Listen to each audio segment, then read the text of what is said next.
Invite a Budget Blinds style consultant to show you how to transform your rooms just by changing your window coverings. Canada's #1 choice for window coverings. Visit budgetblinds.ca today. Well, it looks like the Lloydminster Red Dogs won't defend their league title. Moses Wolde joins us on desk and says there is some good news. Yes, there is, and we will get to that in just a few moments. But first, we got to talk to the head coach, Rod Smith, who met up with us to discuss that tough loss for the Dogs, 35-17 in the semis to the Edmonton Chargers on Saturday. You know, same old story. We came out strong. We scored our first play of the game was an 83-yard run by Dexter Cooper for a touchdown. And it was all going good, and then we led 17-14 at the half. And then just, again, same story of the whole season. We just couldn't close it at the end, and we haven't had good second halves this year, and that's what's really basically been the nail in our foot. Although it's not the way the team wanted to end the year, they did give it their all. Heartbreaking when you lose a game, especially when like last night, for example, they went out, those kids played their butts off. They left everything on the field. I would never say that we didn't have the effort for sure last night or this whole season. It's just a matter of the chips didn't fall in the right place for us. And, they hated it. They hated losing last night. They hated losing the games they lost this year. And I know they're going to come back next year and they're going to be ready to roll. Remember the discussion Bart and I were having about their season? Well, it's not over yet. The Dogs will face the Millwoods Grizzlies for their Tier 2 title on Thursday. Now, after losing the first 3 games of the season, the Lloydminster Extreme were on the road Sunday, taking on the Edmonton Blues. They were also winless. So somebody's got to win and get on that column, right? Well, you know what? The Extreme do. They come out on top 11-6. Braden Ledke led the way on offense. 4 goals and an assist. The Extreme also scored 3 shorthanded goals in the win. The Extreme will have the weekend off and won't go back into action until May 13th. Meanwhile, the Vermilion Roar improved to 3-1 with a 10-9 victory yesterday over the Edmonton Warriors. They're back in action Saturday night when they face the Lakeland Heat, who, by the way, defeated Grant Prairie 13-2. Now, the ATB Alberta Cup wrapped up with 3 Lloydminster hockey players representing Team Northeast. They took on Team Edmonton Blue in the 6th place game. Ty Smith had 3 assists in the final, while Chase Waters and Oren Santazo each had an assist. Now, Smith and Waters finished the tournament off with 4 points each, and Santazo with 2. Good showing for the Lloydminster products, 2 of which hope to raise their draft stock for the upcoming draft on May 7th. And, of course, Ty Smith solidified his spot as the first overall pick. Again, the WHL draft is on Thursday.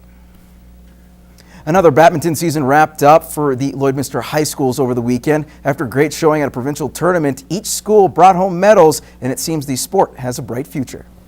Silver medalists Alyssa Banez and Brett Zweifel became a team at the beginning of the season. Both players have experience as singles, but earned a medal as a pair. Yeah, I was going to go singles first, and I found Brett as a partner, and this is our first year playing, and we have another year to go.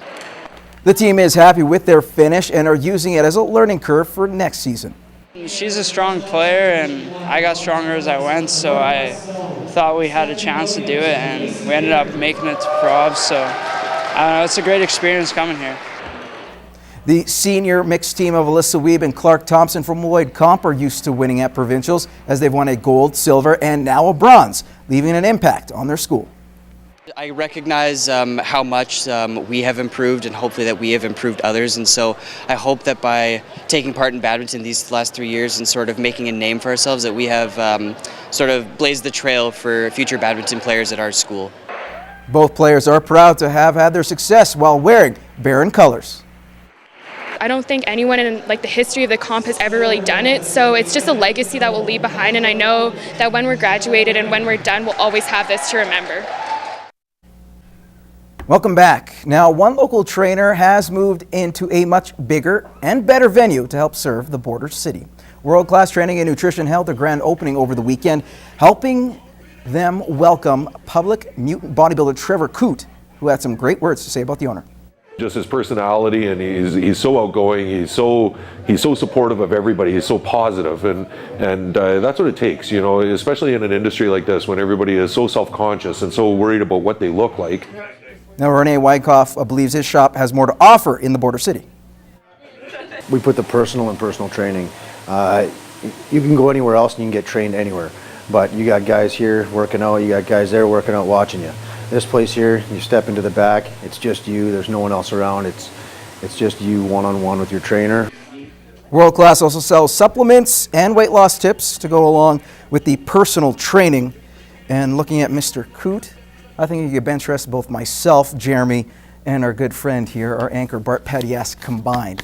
Absolutely scary. All right, we'll move on now. Rugby season kicked off this past weekend with the Reapers men's and women's teams in action. We'll start off with the men, and they got their season off to the right cleat.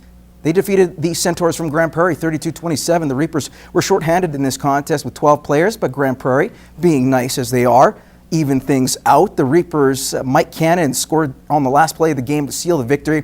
They will now face the Parkland Sharks next weekend. Meanwhile, the Lloydminster Reaper ladies, they combined with the Cold Lake Penguins this season, and they started taking on the Edmonton Crude West. So yes, the Reapers Penguins. And that is not a typo. Unfortunately, things did not go their way. They lost 80-0. The ladies will look to bounce back against the Edmonton Rockers on Saturday, next Saturday, that is.